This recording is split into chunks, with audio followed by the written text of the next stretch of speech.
नमस्कार, हर हर महादेव, जय भोलेनाथ, जय शिव शंभू। स्वागत है आपका आपके खुद के चैनल पावन कथाएं में। आप शिव के उपासक हैं या शंकर के? चौंक गए ना ये सवाल सुनकर? वैसे भी कौन मानेगा कि शिव और शंकर अलग अलग हैं।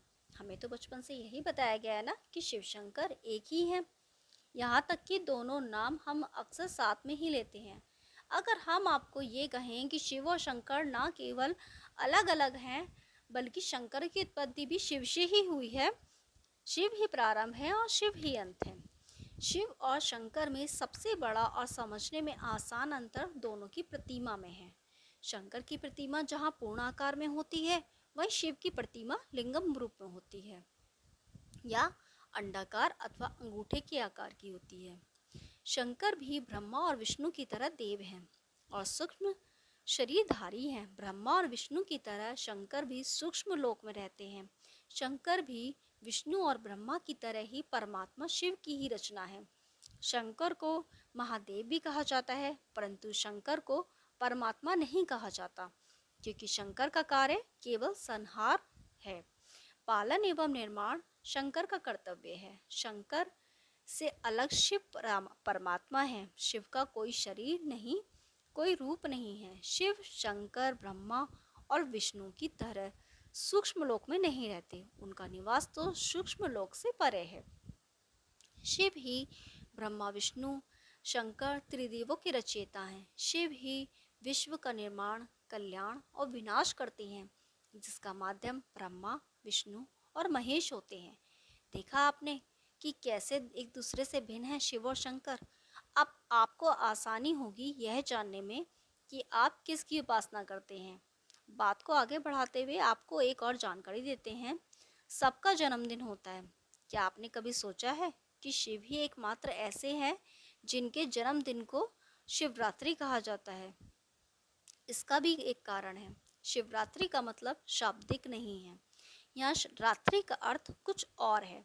यहाँ रात्रि से आशय है कि पाप, अन्याय, बुराइयाँ जब काल के साथ साथ मनुष्य नीचता की ओर बढ़ता चला गया, उस समय की तुलना रात्रि से की गई है और उस गहरी रात्रि को शिव प्रकट होते हैं, अर्थात जन्म लेते हैं। शिव के जन्म की रात्रि के बाद रात्रि अर्थात अंधकार का अंत हो जाता है और मनुष्यता एक बार फिर उन्नत हो जाती है। ये था शिव और शंकर में भेद और शिव जन्म को शिवरात्रि कहने का भेद। सती और पार्वती के पति भगवान शंकर को सदाशिव के कारण शिव भी कहा जाता है। हम इन्हीं भगवान शंकर की बात करेंगे जिन्हें महादेव भी कहा गया है। भगवान शंकर के बारे में कुछ इस तरह की भ्रांतियां फैली हैं जो कि अपमानजनक हैं। वे लोग इसके दोषी हैं जो जाने अनजाने भगवान शिव का अपमान करते हैं। यदि आप भगवान शंकर के भक्त हैं तो आपको यह जान और सुनकर धक्का लगना चाहिए, क्योंकि भगवान शंकर हिंदू धर्म का मूल तना है, रीढ़ है। रामचरितमानस ने भगवान राम कहते हैं कि शिव का द्रोही मुझे स्वप्न में भी पसंद नहीं। अपराधियों का साथी या उसे नज़रअंदाज करने वाला भी अपराधी होता है। शिव के मंदिर में जाने और वहाँ पूजा प्रार्थना करने के कुछ नियम होते हैं। यह सही है कि भगवान शंकर भोलेनाथ हैं। वे बड़े दयालु हैं, आपको क्षमा कर देंगे। लेकिन आपने उनके मंदिर में जाकर किसी भी तरह से नियम विरुद्ध कार्य किया या अपमान किया है तो आपको माता कालिका देख रही हैं, भगवान भैरव और शनिदेव भी देख रहे हैं। शैव पंथ पर चलना या शिव की पूजा करना कठिन है। यह अग्निपथ है। आइए हम आपको बताते हैं कि भगवान शिव के बारे में समाज में किस तरह की भ्रांतियां फैला रखी हैं और उस भ्रांति को अभी तक बढ़ावा दिया जा रहा है। क्या शिवलिंग का अर्थ शिव का लिंग है? यह दुख की बात है कि बहुत से लोगों ने कालांतर में इस तरह की शिवलिंग की आकृति को गढ़ा और वे उसके चित्र भी फेसबुक और व्हाट्सएप पर पोस्ट करते रहते हैं। वे इसके लिए कुतर्क भी देते हैं। उक्त सभी लोगों को मरने के बाद इसका जवाब देना होगा, क्योंकि शिव का अपमान करने वाला किसी भी परिस्थिति में बच नहीं सकता। शिव से ही सभी धर्म है और शिव से ही प्रलय भी। दरअसल शिवलिंग का अर्थ है भगवान शिव का आदि अनादि स्वरूप। शून्य, आकाश, अनंत, ब्रह्मांड और निराकार परम पुरुष का प्रतीक होने से इसे लिंग कहा गया है। जिस तरह भगवान विष्णु का प्रतीक चिन्ह शालिग्राम है, उसी तरह भगवान शंकर का प्रतीक चिन्ह शिवलिंग है। इस पिंड की आकृति हमारी आत्मा की ज्योति की तरह होती है। वायु पुराण के अनुसार प्रलय काल में समस्त सृष्टि जिसमें लीन हो जाती है और पुनः सृष्टि काल में जिससे प्रकट होती है, उसे लिंग कहते हैं। इस प्रकार विश्व की संपूर्ण ऊर्जा ही लिंग की प्रतीक है। वस्तुतः यह संपूर्ण सृष्टि बूंदी नाद स्वरूप है। बिंदु शक्ति है और नारद शिव, यही सबका आधार है। बिंदु एवं नाद अर्थात शक्ति और शिव का संयुक्त रूप ही शिवलिंग में अवस्थित है। बिंदु अर्थात ऊर्जा और नाद अर्थात ध्वनि, यदि यही दो संपूर्ण ब्रह्मांड का आधार है। यही कारण प्रतीक स्वरूप शिवलिंग की पूजा अर्चना की जाती है। स्कंद पुराण में कहा गया है कि आकाश स्वयं लिंग है, धरती उसका पीठ या आधार है और सब अनंत शून्य से पैदा हो उसी में लय होने के कारण इसे लिंग कहा जाता है। वातावरण सहित घूमती धरती यह सारे अनंत ब्रह्मांड का अक्ष ही लिंग है। पुराणों में शिवलिंग को अन्य नामों से भी संबोधित किया गया है, जैसे प्रकाश स्तंभ लिंग, अग्नि स्तंभ लिंग, ऊर्जा स्तंभ लिंग, ब्रह्मांडीय स्तंभ लिंग आदि। लेकिन बौद्ध काल में धर्म और धर्म ग्रंथों के बिगड़ाल के चलते लिंग को गलत अर्थों में लिया जाने लगा, जो कि आज तक प्रचलन में है। ब्रह्मांड का प्रतीक ज्योतिर्लिंग। शिवलिंग का आकार प्रकार ब्रह्मांड में घूम रही हमारी आकाश गंगा की तरह है। यह शिवलिंग हमारे ब्रह्मांड में घूम रहे पिंडों का प्रतीक है। कुछ लोग इसे यौनांगों के अर्थ में लेते हैं और उन लोगों ने शिव की इसी रूप में पूजा की और उनके बड़े बड़े पंथ भी बनाए गए हैं। ये वे लोग हैं जिन्होंने धर्म को सही अर्थों में नहीं समझा और अपने स्वार्थ के अनुसार धर्म को अपने सांचे में ढाला। शिव की दो काया हैं, एक वह जो स्थूल रूप में व्यक्त किया जाए, दूसरी वह जो सूक्ष्म रूपी अव्यक्त लिंग के रूप में जानी जाती है। शिव की सबसे ज्यादा पूजा लिंग रूपी पत्थर के रूप में ही जाती है। लिंग शब्द को लेकर बहुत भ्रम होता है। संस्कृत में लिंग का अर्थ है चिन्ह, इसी अर्थ में यह शिवलिंग के लिए इस्तेमाल होता है। शिवलिंग का अर्थ है शिव यानी परम पुरुष का प्रकृति के साथ समन्वित चिन्ह। अब जानते हैं ज्योतिर्लिंग के बारे में। ज्योतिर्लिंग उत्पत्ति के संबंध में पुराणों में अनेक मान्यताएं प्रचलित हैं। वेदानुसार ज्योतिर्लिंग यानी व्यापक ब्रह्मात्म लिंग, जिसका अर्थ है व्यापक प्रकाश, जो शिवलिंग के 12 खंड हैं। शिव पुराण के अनुसार ब्रह्म, माया, जीव, मन, बुद्धि, चित्त, अहंकार, आकाश, वायु, अग्नि, जल और पृथ्वी को ज्योतिर्लिंग या ज्योतिर्पिंड कहा गया है। आइए अब जानते हैं, क्या भांग और गांजा पीते हैं भगवान शंकर? इसका जवाब है नहीं। शिव पुराण सहित किसी भी ग्रंथ में ऐसा नहीं लिखा है कि भगवान शिव या शंकर भांग, गांजा आदि का सेवन करते हैं। बहुत से लोगों ने भगवान शिव के ऐसे भी चित्र बना लिए हैं जिसमें वे चिलम पीते हुए नजर आते हैं। ये दोनों ही कृत्य भगवान शंकर का अपमान करने जैसा है। यह भगवान शंकर की छवि खराब किए जाने की साजिश है। यदि आपके घर, मंदिर या अन्य किसी भी स्थान पर भगवान शंकर का ऐसा चित्र या मूर्ति लगा है जिसमें वे चिलम पीते या भांग का सेवन करते हुए नजर आ रहे हैं, तो उसे आप तुरंत हटा दीजिए तो अच्छा है। यह भगवान शंकर का घोर अपमान है। यह भी कितना दुख भरा है कि कई लोगों ने भगवान शंकर पर ऐसे गीत और गाने बनाए हैं जिसमें उन्होंने भांग का सेवन करने का उल्लेख किया गया है। कोई गीतकार या गायक यह जानने का प्रयास नहीं करता कि इस बारे में सच क्या है। मैं जो गा रहा हूँ या गीत लिख रहा हूँ उसका आधार क्या है, यह तो छोड़िए। बड़े बड़े पंडित भी शिव के मंदिरों में जब भांग का अभिषेक करते हैं तो फिर अन्य किसी पर दोष देने का कोई मतलब नहीं है। ये सभी पंडित नरक की आग में जलने वाले हैं। यह तो अब आम हो चला है कि शिवरात्रि या महाशिवरात्रि के दिन लोग भांग घोटकर पीते हैं। किसी को भांग पीने की मनाही नहीं है, लेकिन शिव के नाम पर पीना उनका अपमान ही है। अब जानते हैं, क्या भगवान शंकर को नहीं मालूम था कि गणेश जी पार्वती के पुत्र हैं? फिर उन्होंने अनजाने में उनकी गर्दन काट दी और फिर जब उन्हें मालूम पड़ा तो उन्होंने उस पर हाथी की गर्दन जोड़ दी। जब शिव यह नहीं जान सके कि यह मेरा पुत्र है, तो फिर वह कैसे भगवान? इसका उत्तर यह है कि भगवान शिव के संपूर्ण चरित्र को पढ़ना जरूरी है। उनके जीवन को लीला का क्यों कहा जाता है? लीला उसे कहते हैं जिसमें सब कुछ मालूम रहता है, फिर भी वे अनजान बनकर जीवन के इस खेल को सामान्य मानव की तरह खेलते हैं। लीला का अर्थ नाटक या कहानी नहीं, एक ऐसा घटनाक्रम जिसकी रचना स्वयं प्रभु ही करते हैं और फिर उसमें इन्वॉल्व होते हैं। वे अपने भविष्य के घटनाक्रमों को खुद ही संचालित करते हैं। दरअसल भविष्य में होने वाली घटनाओं को अपने तरीके से घटाने की कला ही लीला है। यदि भगवान शिव ऐसा नहीं करते तो आज गणेश प्रथम पूजनीय देव नहीं होते और न गणना देव में होती। विशेष दार्शनिक क्षेत्रों में माना जाता है कि लीला ऐसी वृत्ति है जिसका आनंद प्राप्ति के सिवा और कोई अभिप्राय नहीं। इसीलिए कहते हैं सृष्टि और प्रलय सब ईश्वर की लीला ही है। अवतार धारण करने पर इस लोक में आकर भगवान जो कृत्य करते हैं उन सब की गिनती भी लीलाओं में ही होती है। लोक व्यवहार में वे सब कृत्य जो भगवान के किसी अवतार के कार्यों के अनुकरण पर अभिनय या नाटक के रूप में लोगों को दिखाए जाते हैं। भगवान राम को सब कुछ मालूम था कि क्या घटनाक्रम होने वाला है।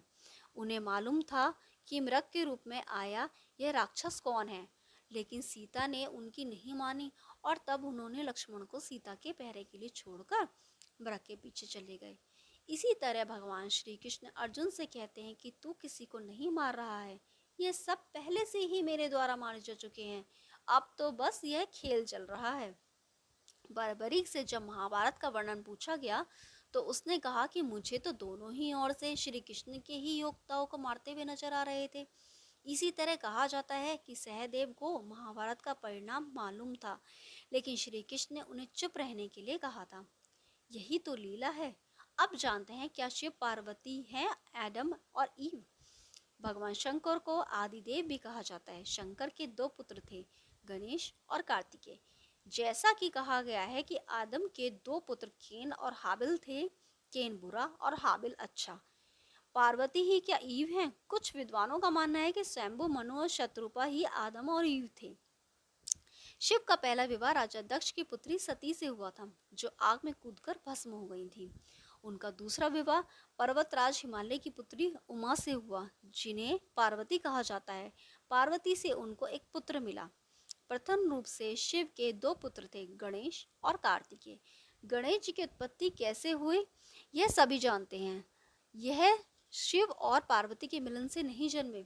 शिव के दूसरे पुत्र कार्तिकेय का जन्म शिव पार्वती के मिलन से हुआ। शिव का एक तीसरा पुत्र था जिसका नाम विद्युतकेश था। विद्युतकेश अनाथ बालक था जिसे शिव और पार्वती ने पाल पोस कर बड़ा किया था। इसका नाम उन्होंने सुकेश रखा था। शिव जी का एक चौथा पुत्र था जिसका नाम था जलंधर।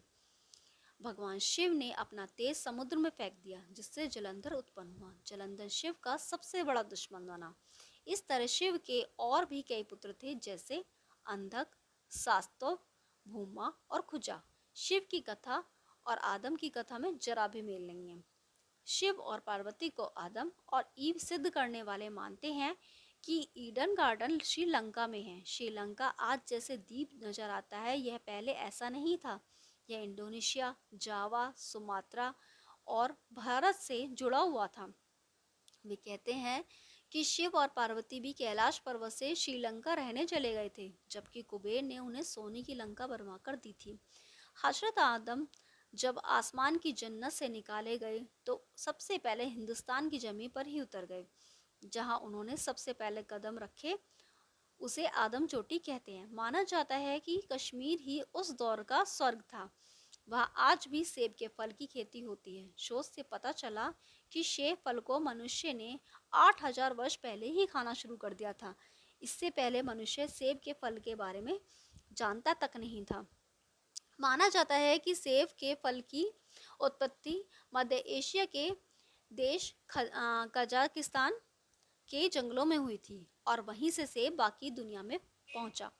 अब जानते हैं क्या भगवान भगवान शिव ही शंकर, महेश, रुद्र, महाकाल, भैरव आदि हैं। पहली बात तो यह है कि हिंदू धर्म का संबंध वेदों से है, पुराणों से नहीं। त्रिदेवों में से एक महेश को ही भगवान शिव या शंकर भी कहा जाता है। वेदों में रुद्रों का जिक्र है। उक्त सभी की कहानियों में प्राणों में विस्तार मिला और सभी को एक ही शिव से जोड़ देने की भ्रांतियों का विस्तार भी हुआ। ओगड़ या तांत्रिकों के मत में जो शिव या शंकर का वर्णन किया गया है वह दरअसल शिव के भैरव रूप का वर्णन है। यह भी हो सकता है कि यह उनके मन की व्याख्या हो, या यह कि वे तंत्र के घोर मार्ग को अपनाने के लिए शिव की आड़ लेते हों। उक्त मत को रामचरितमानस में कोल मत का कहा गया है, जो कि वेद के विरुद्ध है। माना जाता है कि प्रत्येक काल में अलग अलग रुद्र हुए हैं। इस तरह 12 रुद्र हुए। शिव निराकार सत्य हैं, जो शंकर साकार। पुराणों में ऐसी बातों का उल्लेख है जिसको शंकर से जोड़ दिया गया है। जैसे भैरव पीते हैं तो इसका यह मतलब नहीं कि शंकर भी पीते हैं। शिव, शंकर, महादेव, शिव का नाम शंकर के साथ जोड़ा जाता है। लोग कहते हैं शिव, शंकर, भोलेनाथ। इस तरह अनजाने में लोग शिव और शंकर को एक ही सत्ता के दो नाम बताते हैं। असल में दोनों की प्रतिमाएं अलग अलग आकृति की हैं। शंकर को हमेशा तपस्वी रूप में दिखाया जाता है। कई जगह तो शंकर को शिवलिंग का ध्यान करते हुए दिखाया गया है। शिव ने सृष्टि की स्थापना, पालना और विलय के लिए क्रमशः ब्रह्मा, विष्णु और महेश नामक 3 सूक्ष्म देवताओं की रचना की। इस तरह शिव ब्रह्मांड के रचयिता हुए और शंकर उनकी एक रचना। भगवान शिव को इसलिए महादेव भी कहा जाता है। इसके अलावा शिव को 108 दूसरे नामों से भी जाना और पूजा जाता है। 12 रुद्र। पहले महाकाल, दूसरे तारा, तीसरे बाल भुवनेश, चौथे षोडश श्रीविदेश, पांचवें भैरव, छठे शिनमस्तक, सातवें धूमवान, आठवें बगलामुख, 9वें मातंग, 10वें कमल। अन्य जगह पर रुद्रों के नाम कपाली, पिंगल, भीम, विरूपाक्ष, विलोहित, शास्ता, अजपाद, आपिधुर, शंभु, चंड और भव का उल्लेख मिलता है। अन्य रुद्र ये शिव के अंशावतार ये हैं। इन अवतारों के अतिरिक्त शिव के दुर्वासा, हनुमान, महेश, ऋषभ, पिपलाद, वैश्यनाथ, द्विजेश्वर, हंसरूप, अवधूतेश्वर, विशुव्रय, सुरेश्वर, ब्रह्मचारी, सुंटनतर्क, द्विज, अश्वत्थामा, किरात और नतेश्वर आदि अवतारों का उल्लेख भी शिव पुराणों में हुआ है। हनुमान 11वें रुद्रावतार माने जाते हैं। भैरव भी कई हुए हैं, जिनमें से काल भैरव और बटुक भैरव 2 प्रमुख हैं। माना जाता है कि महेश यानी कि नंदी और महाकाल भगवान शंकर के द्वारपाल हैं। रुद्र देवता शिव की पंचायत के सदस्य हैं। वैदिक काल के रुद्र और उनके अन्य स्वरूप तथा जीवन दर्शन को पुराणों में विस्तार से मिला है। शिव के द्वारपाल हैं नंदी, स्कंद, ऋषि, वृषभ, भंगी, गणेश, उमा महेश्वर और महाकाल।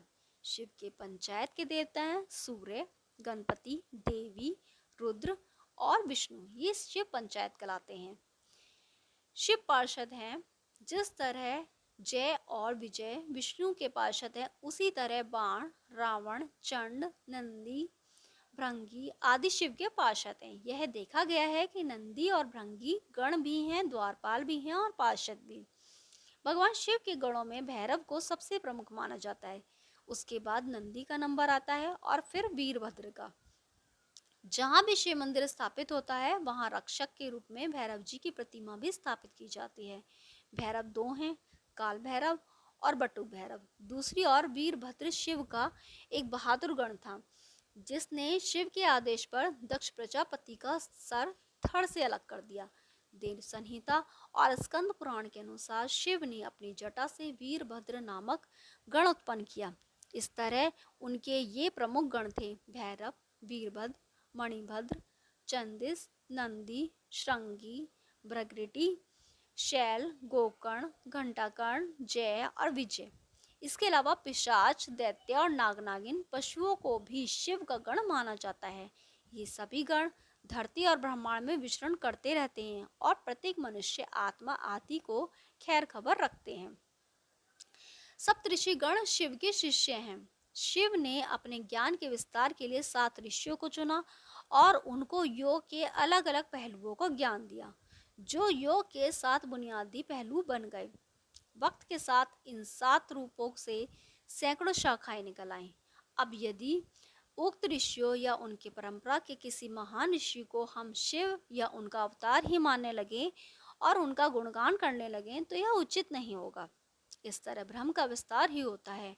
अंगिरा ऋषि को शिव का साक्षात रूप माना जाता है। उसी तरह हम यदि भैरव को भी शिव माने तो यह पौराणिक विस्तार ही है। देवताओं की दैत्यों से प्रतिस्पर्धा चलती रहती है। ऐसे में जब देवताओं पर घोर संकट आता था तब वे सभी देवादिदेव महादेव के पास जाते थे।